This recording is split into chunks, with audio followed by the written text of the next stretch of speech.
I've got all kinds of craziness going on. I'm up at the cabin, Sharon Horne-Ellstrom here with our countdown to the LCW, which is the Live Challenge Workshop. Starting March 23rd, we're having a 5-day challenge with 5 days of bonus content and material to talk about and teach you how to launch your own super successful, results getting, customer grabbing, customer attracting, whatever it is that you want.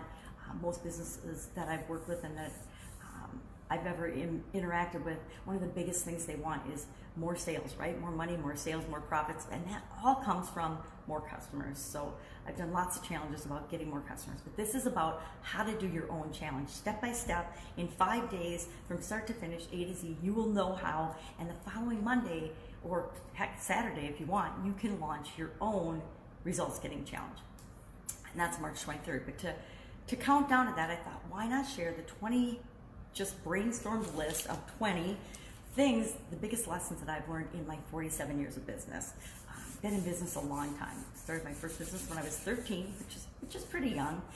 But my dad was very entrepreneurial, and he worked in corporate America his whole career. But he also had businesses on the side, and of course that set the example for me to do the same. So I spent over a quarter century in corporate America. God, that's a long time, quarter century. It sounds terrible. And then the last 47 years on the side, I've had different businesses. And then finally in 2004, I left my final job in corporate America and just stayed doing businesses and things on my own. And of course, that journey has been really interesting, up and down, up and down, up and down, because people try to tell you that business and life, really life is the same way as business, right? Is going to be this straight line of joy and happiness, and that's not the way it is. Yeah, there's tons of joy and happiness and love and light and things in our life, but there's also a lot of just stuff that happens, right? Maybe not to us directly, but all around us all the time. So I wanted to share some of that wisdom, some of the things that I have learned, because if I can shortcut even one person and save them some of the lessons that I've had to learn the hard way, then it's worth it. So today is day 11 of our countdown. Started with 20 and going down to 1, and then March 23rd we'll start the live challenge. Today is all about making quick decisions. Now it's interesting because on my Supersize Your Business page yesterday, I talked about sleeping on it and putting off decisions and really giving them the thought and the consideration that they need. And I totally do that, and I totally believe in that. Yet there are so many decisions that we should just make quickly and take action on that I've learned over the decades of business, that the person that can make the fast decision, the people in the team that can implement something the fastest, are the people that win. The people that get an idea and act on that idea quickly are often the first person to market, the first person to lead the field, the industry kings or queens or changers or disruptors. I guess disruptor is a big thing right now. So often the person that gets the idea and acts. There's this thought that if you get an idea, you're the only one in the universe that has this idea at the same time, or the only one on the planet. But the truth is, a lot of people get the same idea all at the same time, right? I think back to college, and one of my courses in college, we had to create a product line and then talk about how we would market. It was actually a marketing class back in the day, which in the 80s, marketing's changed a lot since the 80s. I think we can all agree on that.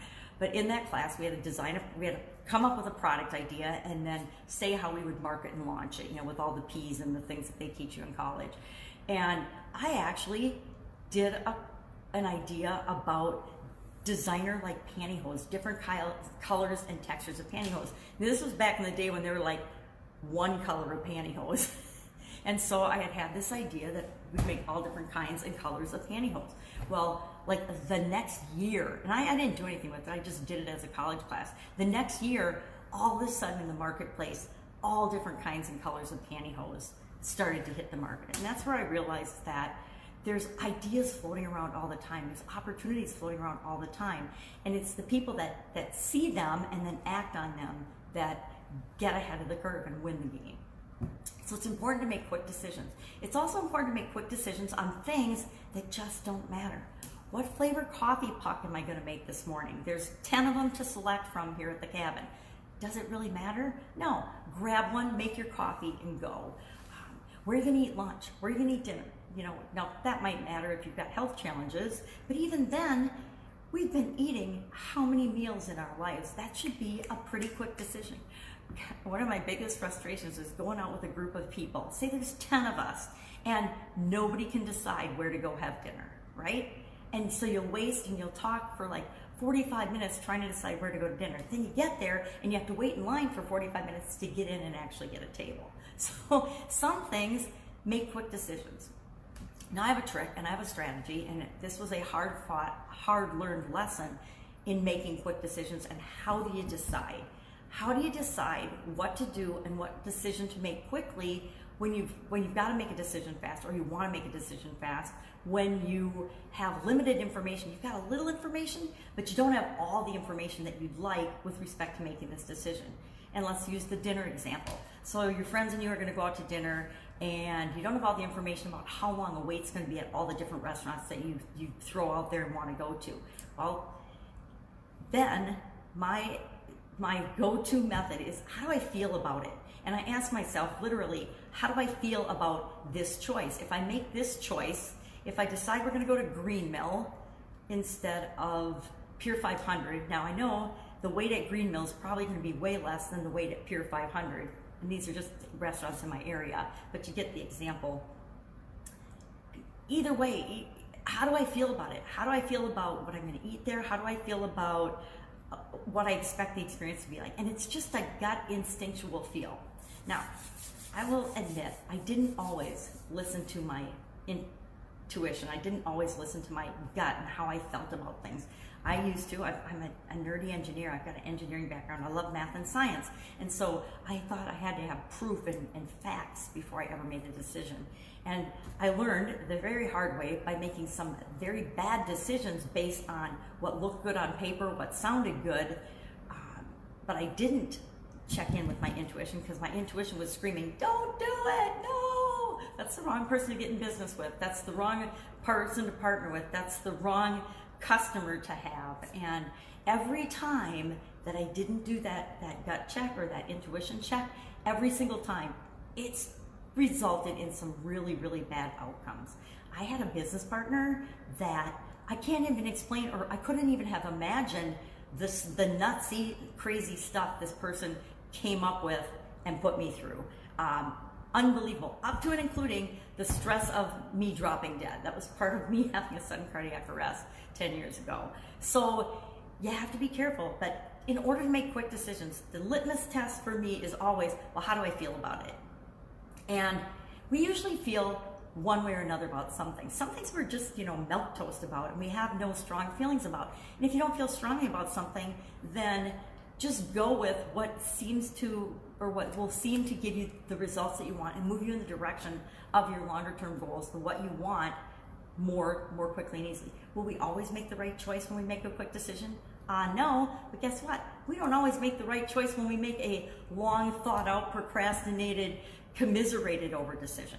So today, this lesson learned is all about making quick decisions. And in order to make a quick decision, just check in with yourself and ask yourself, how do I feel about this? And you either feel positively or negatively. If you feel positively about it, move toward it. If you feel negatively about it, don't do it, right? That's it.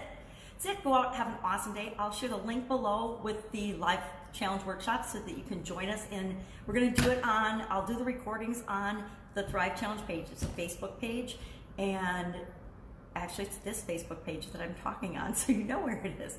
And then I will share them in the private group, because in the private group is where you'll do your homework, participate, because guess what? You have to take action, right? When you make a decision, you want to immediately follow it up with action. So every day we'll have a small action item that you need to do, and you want to share it on the post in that day's challenge, because we're going to have prizes, and we're going to have a scavenger hunt. Since the challenge is over really 10 days, each of those 10 days, I will share in the group a clue to the scavenger hunt. And we're having a $25,000 value grand prize for that scavenger hunt. Whoever has the winning answers will get each of the 10 clues. You'll unscramble them, and then you'll enter by April 1st at midnight Eastern time. And I'll have all the details about that, and we'll talk about it every day during the challenge. So that's it. Go out, make some quick decisions today. If I can help you in any way, ask in the comments below. If you have a story to share about a quick decision that you made that turned out either good or bad, you could share that in the comments below as well so that we can all learn from that. Or if you have another way of deciding how you make quick decisions, if you have a strategy or a technique or a tool that you use besides asking yourself how do you feel or doing a gut check, share that in the comments below too so that we can learn from it. Have an absolutely amazing day, and I will see you tomorrow with another top 20 biggest lessons learned in business so far. All right. Have a great day. Bye.